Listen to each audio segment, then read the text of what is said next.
તમારું બધાને સ્વાગત છે ગુજરાતીની એક રસોઈમાં. તો આજે આપણે બનાવવાનો છે ઓળો. હાલો તો બનાવીએ ઓળો. મિત્રો આપણે ઓળો બનાવવા માટે પેલા રીંગણાને કરી નાખશું, વીંધા પાડી દેવું આવી રીતના કંઈ ઊંડાથી 3 વીંધા પાડો ને એક રીંગણામાં, એટલે ઘાય સડી જાય એમ. તો આવી રીતના વીંધું એમ કે હા ઠીક. મિત્રો આપણે કરી નાખીએ તેલવાળા રીંગણા. તો આપણે હાથમાં જરીક તેલ લઈ લેવું, થોડું થોડું લેવું આપણે, એક એક રીંગણું કરીશું આવી રીતનું તેલવાળું.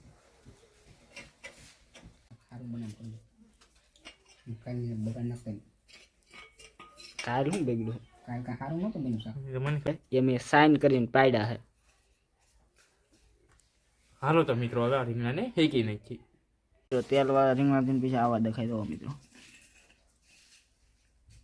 મિત્રો આપણે રીંગણાને શેકી દઈએ. આપણે ગેસ ઉપર શેકવાના હે રીંગણાને. તો આવી રીતનું રીંગણું મૂકી દઈએ આપણે.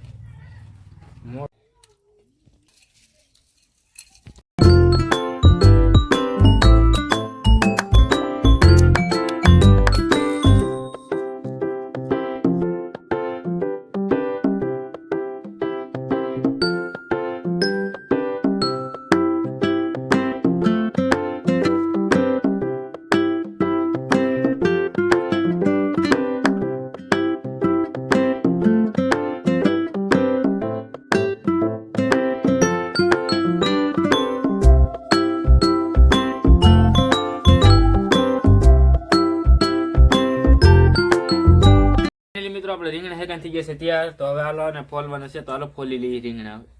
તો મિત્રો હાલો હું મારા કોઈ હવે રીંગણા ફોલવા મળીએ. અને ત્યાં સુધીમાં તમારે મિત્રો એક કામ કરવાનું છે, વિડીયોને લાઈક અને ચેનલને સબસ્ક્રાઈબ કરી નાખજો. તો હાલો આપણે રીંગણા ફોલવા મળીએ. હવે આવી રીતે ફોલા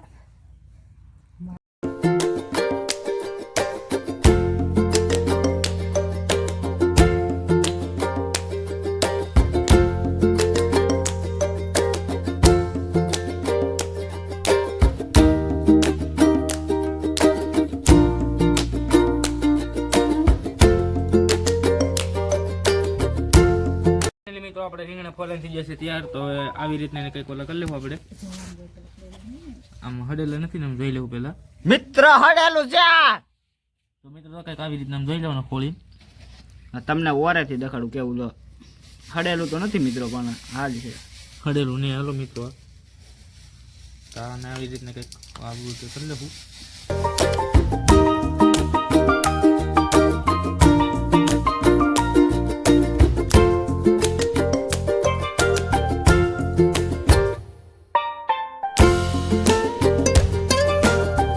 આપણે મસાલો ફોલવા મળીએ. તો આપણે સૌ પ્રથમ આપણે વટાણાને ફોલ લેવું.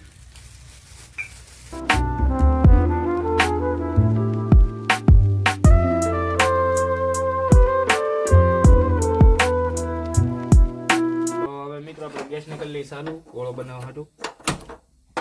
ધીમો ગેસ રાખશું પેલા જરી. ફૂલ ગેસ કરીને પાણીને બાલ દેવાનું છે. તો પહેલા માલી કરીએ ગેસ. મિત્રો આમાં આપણે નાખી દેવું તેલ.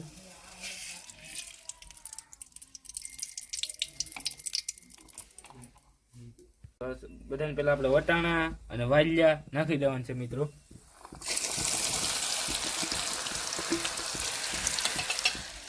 તો મિત્રો આપણે દાણા સડી જશે તો ડુંગળી નાખી દેવું આપણે. આમ આવી રીતે લઈ લેવું.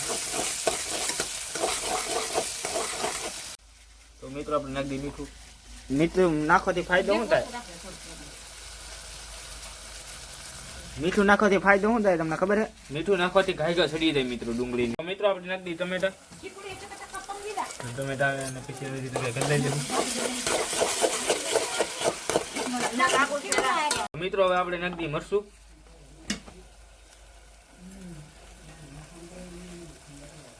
આપણે 1.5 ચમચી મરચું નાખી દઈશું મિત્રો.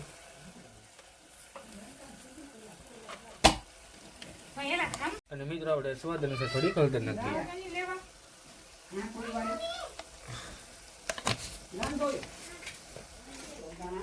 હાલો હવે મિત્રો નાખી દઈએ આપણે ઓળો.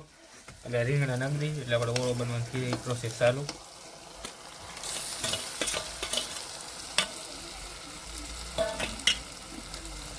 મિત્રો આવી રીતે પકડ લેવું ને હલાવી નાખ્યું આપણે.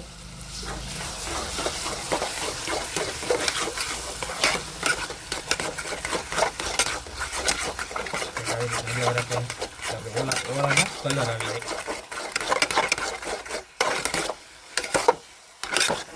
તો મિત્રો આપણે ઓળો બની થઈ જશે ત્યાર તો હલવાની ઉતારી લઈએ અને તમે ઓળો જોઈ શકો છો કે કાપડ બન્યું છે ગરમા ગરમ મિત્રો. તો મિત્રો આ રેસીપી ખૂબ ને ખૂબ સારી બની છે. આ રેસીપી તમે પણ ટ્રાય કરો, ખૂબ સારી બની છે. અને વિડીયો પસંદ આવે તો વિડીયોને લાઈક અને ચેનલને સબસ્ક્રાઈબ કરી નાખજો. જય માતાજી.